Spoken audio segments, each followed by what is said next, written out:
본문에 보면 유대의 왕으로 나신 이가 일반적인 유대 민족의 왕이 아니라 특별한 왕이 태어났음을 지금 본문에서 말하고 있어요.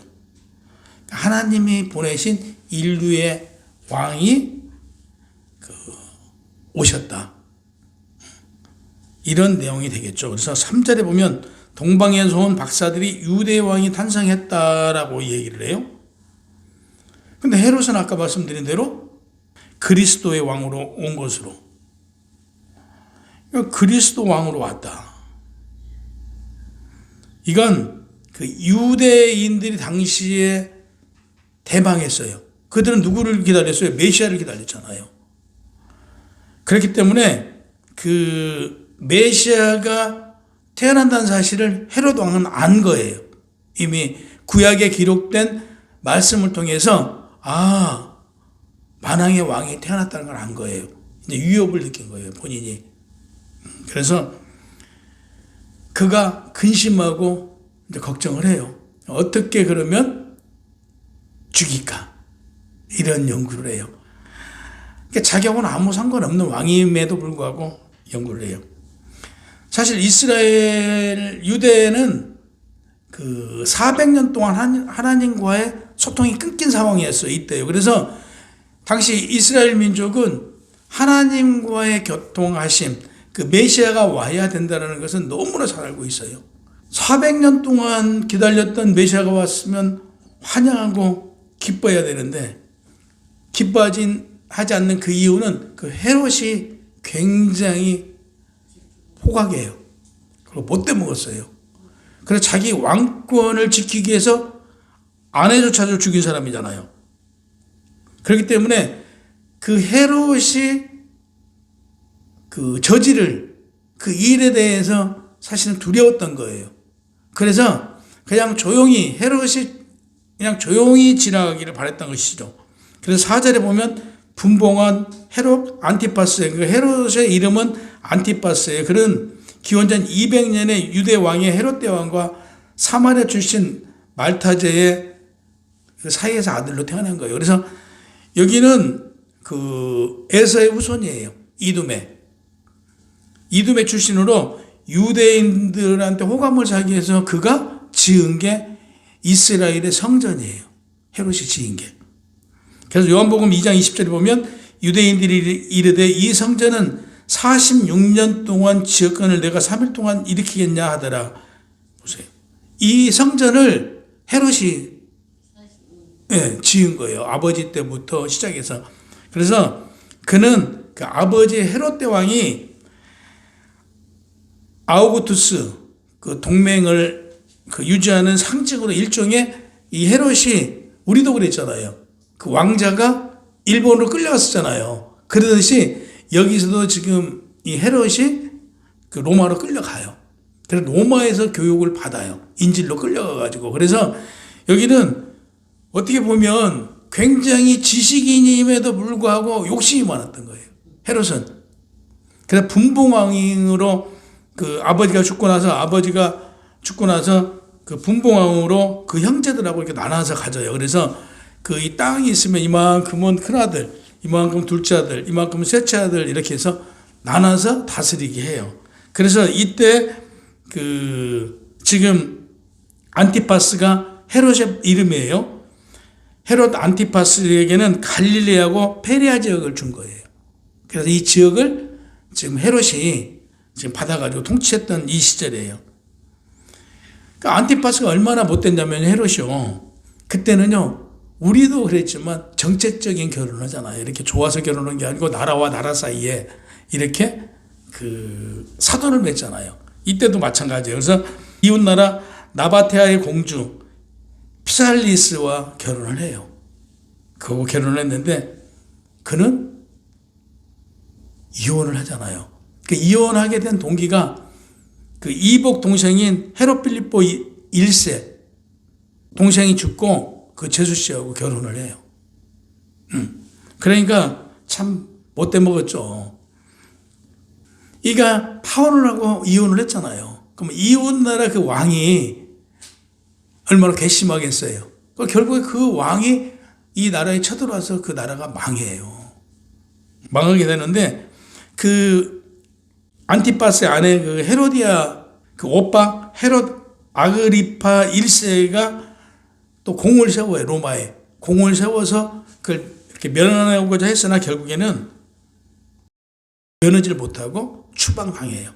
추방당해서 그 안티파스 헤로디아가 갈릴리로 추방돼 가지고 결국에 두 사람은 그곳에 살다가 죽었다는 설도 있고 그 전에 처형당했다는 설도 있어요. 그러니까 그 결혼 한번 잘못해서 결국에 정책적으로 결혼했으면 그 정책적으로 그 결혼을 유지해야 될 거 아니에요.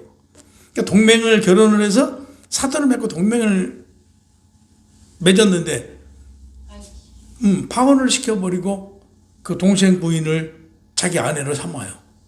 그러니까 요한이 안 된다 이게 한 거예요. 그래서 결국에 요한도 죽이잖아요. 이복 동생 사이에 아이가 있었어요. 딸이 있었어. 그 딸이 지금 헤롯 생일 때 이제 와서 춤을 추고 이쁜 짓을 하잖아요. 그러니까 헤롯이 그 딸에게 이 얘기를 해요. 내가 뭐가 갖고 싶냐? 내 나라의 절반이라도 너에게 줄 테니 네가 원하는 게 있으면 말을 해봐라 그랬더니 지네 엄마한테 가고 얘기하니까 지네 엄마가 누구? 요한의 머리를 달라고 그러잖아요. 그러니까 이 못된 헤롯이 간수 한 명을 시켜가지고 가서 요한의 머리를 치잖아요. 죽여서 쟁반에다 받쳐다가 그걸 갖다 줘요. 그 딸한테. 그러니까 이렇게 못된 것을 그 헤롯의 딸이 살로메라고 성경에는 기록되어 있지 않는데 그 이름이 살로메예요. 그 딸 이름이. 그래서 그 살로메가 헤롯한테 청을 해서 헤롯이 요한을 쳐다가 근데 요한이 그 당시에 얼마나 그 백성들에게 존경받고 백성들한테 인정받았던 사람이냐면요. 그가 엘리야냐 다시 살아서 온 사람이냐라고 얘기할 정도로 존경을 받았어요. 그 존경받았던 사람을 죽인 거예요. 근데 사실은 그도 헤롯도 그 요한을 적대시하면서도 두려워했어요. 근데 요한의 말에 공감을 했어요. 너무 옳은 말만 하니까 한면으로는 두려웠어요. 요한을 죽이기가. 근데 한면으로는 너무 백성들이 요한을 따르니까 제거를 해야 돼. 예, 죽이고 싶은 마음이 있었는데 마침 살로메가 얘기를 하니까 기회는 있다 생각하고 죽여버린 거예요. 그 헤롯 안티파스가 누가복음에 다시 등장하는데요. 예수님 순환과 재판에서도 헤롯이 나타나요. 근데 우리가 빌라도에게 고난을 받으사 십자가에 못 박혀 죽으시고라고 하는데 이때 예수를 잡아다가 빌라도한테 데리고 와요. 근데 빌라도가 보니까 갈릴리 사람이잖아요. 그러니까 나는 죽이지 못한다고 그래요. 나는 저 죄를 발견할래야 발견할 수가 없다. 전 죄가 없다. 라고 심판을 해요. 그래서 나는 심판을 못하니까 그러면 관할 지역인 대로 보낸다고 하는데 마침 이때 그 헤롯이 그곳에 와 있었어요. 성전에 와 있을 때예요. 그래서 헤롯한테 보내니까 헤롯이 마침 잘 됐다. 이 얘기는 들었을 거 아니에요. 예수님의 얘기를 듣고 네가 예를 들면 돌로 떡을 만들어 봐라. 아니면 네가 뭘 해봐라라고 요구를 하니까 예수님이 침묵을 해요. 그러니까 성경에 기록된 대로 예수님은 십자가에 못 박혀 죽으셔야 우리의 죄가 사해질 수 있기 때문에 이 양반은 죽어야 돼. 예수는 그러니까 그러든지 말든지 탄을 안 해요. 그러니까 희롱하고 조롱하고 할 짓 다 하고 다시 빌라도한테 보내요. 유대인들은 6월절에 그 한 사람을 살려주는, 그러니까 죽어야 될 사람을 살려주는 그런 그 유래가 있어요. 그래서 강도하고 예수님하고 둘이가 있는데 당연히 예수님이 살아야 돼. 근데 강도를 살려주려고 그러고 예수님을 죽여라. 근데 예수님은 어차피 십자가에 못 박혀 죽으셔야 우리 죄를 사하니까 죽으시려고 작정을 했는데 이런 백성들의 이 강팍감이 기록되어 있는 거예요. 여기서 우리가 느껴야 된 건 이들의 사람들의 마음이에요. 옳고 그름을 알면서도 당연히 정의를 잃고 옳은 일에 가야 되는데 옳은 일로 가지 않잖아요. 여기서 보세요. 동방의 박사들은 이들은 별을 보고 특별한 별이 떴어요. 그러니까 그들은 이제 점성술을 천문학적인 것을 당시에 공부를 했던 사람들이에요. 박사들이에요. 그걸 보고 유대에 특별한 사람이 태어나구나라고 하고 일면 인식도 없는데 와요. 사절에 보면 후반부에 헤롯 분봉왕이 대제사장들과 서기관을 소집하여 그리스도가 어디서 날 것인가를 예언하라고 그래요. 그리고 어디서 날 것인가 한번 알아보라고 그래요. 이 헤롯이 참 못된 사람이에요. 이게 사람의 강박감을 나타내는데 헤롯이 동방 박사들이 오니까 와서 멋지게 상을 차려주잖아요. 와갖고 술도 주고 막 고기도 주고 그러면서 물어봐요. 언제 그 별을 봤냐? 언제 태어난 것 같으냐? 나도 그에게 가서 경배할 테니까 좀 가르쳐 달라. 우리도 지금 예루살렘 성에서 멈췄다. 그래서 모른다 그러니까 그러면 더 찾아보고 발견되면 나도 경배하러 갈 테니까 그것을 가르쳐 달래요. 죽이려고. 이들은 처음에는 몰랐던 거잖아요. 그래서 예루살렘 성에서 나와서 하늘을 보니까 그 별이 다시 인도를 해줘요. 그래서 갈릴리로 간 거죠. 그래서 갈릴리 가서 보니까 턱도 아닌 마국간에 계시잖아요. 이때 지금 몽골 같은 거 우리가 드라마 같은데 다큐멘터리 보면 몽골 같은데도 그 밤새 집에서 자지 않고 저녁에 가축을 지키느라고 목동들이 밖에서 자잖아요. 이때 예루살렘도 마찬가지예요. 밖에서 잠을 자요. 집안에 잠을 잔 게 아니고 그 짐승들로부터 보호하려고 밖에서 잠을 잔 거죠. 밖에서 잠자고 있을 때 이곳은 여관도 없었어요. 지금으로 말하면 호텔도 없었던 곳인데 결국에 마국간에서 예수님이 탄생하잖아요. 그러니까 마국간에 가서 지금 동방 박사들이 보고 들어가서 마리아와 예수를 보고 경배해요. 5절에 보면 구약의 미가 5장 2절에 보면 베들레헴 에브라다야 너는 유다 족속 중에 작을지라도 이스라엘의 다스릴 자가 내게로 나올 것이라. 그의 본부는 상고에 영원히 있느니라. 이 말씀이 오늘 본문 6절에 기록되어 있어요. 오늘 2장 6절에 보면 또 유대 땅 베들레헴아 너는 유대 거울 중에서 가장 작지 아니하도다. 내게서 한 다스림 자가 나와서 내 백성 이스라엘의 목자가 되리라 하였습니다. 이렇게 기록되어 있잖아요. 그러니까 이미 어디서 나와요? 유대 땅 베들레헴에서 메시아가 나온다고 기록되어 있어요. 그러니까 동방 박사들도 이 사실은 몰라요. 모르고 왔던 거예요. 그러니까 예루살렘 성으로 간 거 아니겠어요? 이걸 알면 베들레헴으로 왔겠죠. 그러니까 이들은 전혀 모르는 거예요. 모르는 상황에서 그 별만 보고 따라온 거죠. 그 박사들이잖아요. 이 박사들이라고 쓰인 마고이라는 이 원형, 바벨론, 메다, 페르시아, 현자, 교사, 제사장, 의사, 점술가, 예언가, 해몽가, 마술사들을 총칭해서 마고스라는 이 단어를 썼어요.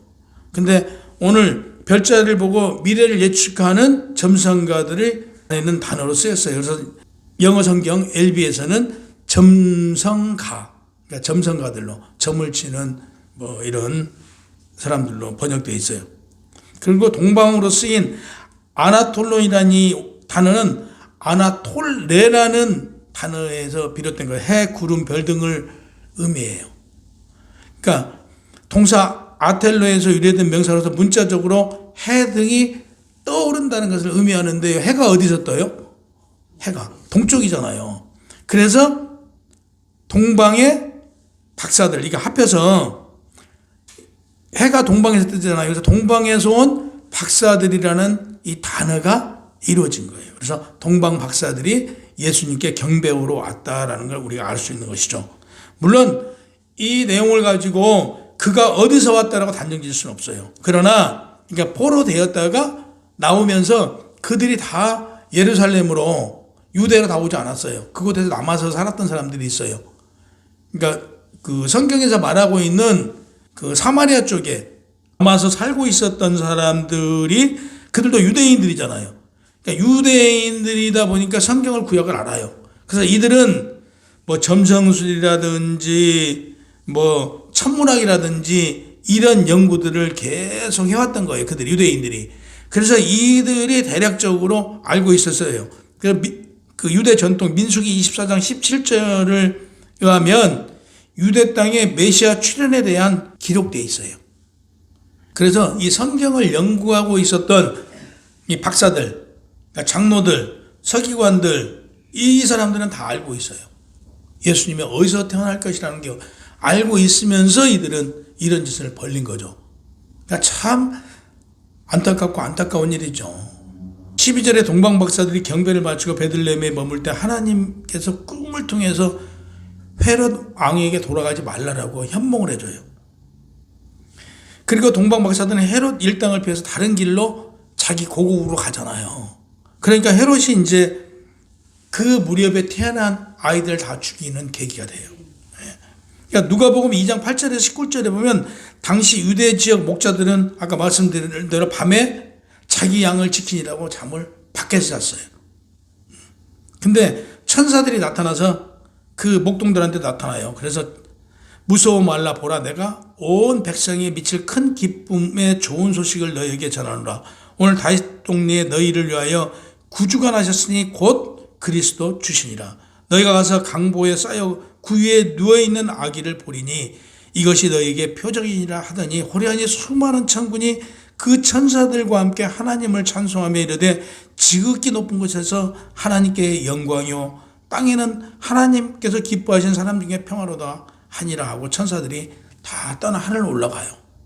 그 예루살렘의 왕, 유대 왕이 태어난 것에 대해서 경배를 온 이들이 있는가 하면 또 지금 장로들과 서기관과 대제사장들은 이걸 알고 있으면서도 헤롯과 같이 동요해서 예수 그리스도를 죽이려고 해요. 이런 자들이 있는가 하면 또 한부류들은 아이고 만왕이 오든 말든 그냥 전혀 관심이 없어요. 이런 세 종류의 사람들이 있어요. 이건 우리가 오늘 성경을 보면서 내가 어떤 부류에 속하는가, 우리가 지금도 무엇을 위해서 기도하고 무엇을 위해서 우리가 가고자 해요? 결국에는 영원한 천국을 두고 우리 기도하고 우리가 선하고 하나님 말씀대로 살려고 하는 것은 하나님 백성으로 살아가기 위해서 우리가 하는 거잖아요.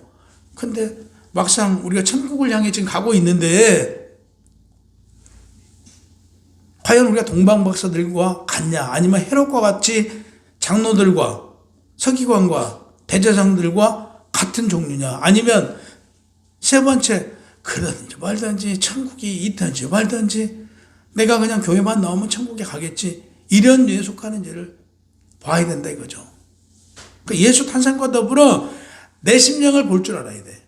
오늘 예수가 태어났대. 근데 세상 사람들 보면요, 그리스도의 만왕의 왕으로 구원자로 오셨다. 또 교회 안에서도 마찬가지예요. 우리 예수님이 우리의 구원자로 오셨다라고 인식하고 있는 사람이 있어요. 그런가 하면 세상에서도 또 마찬가지로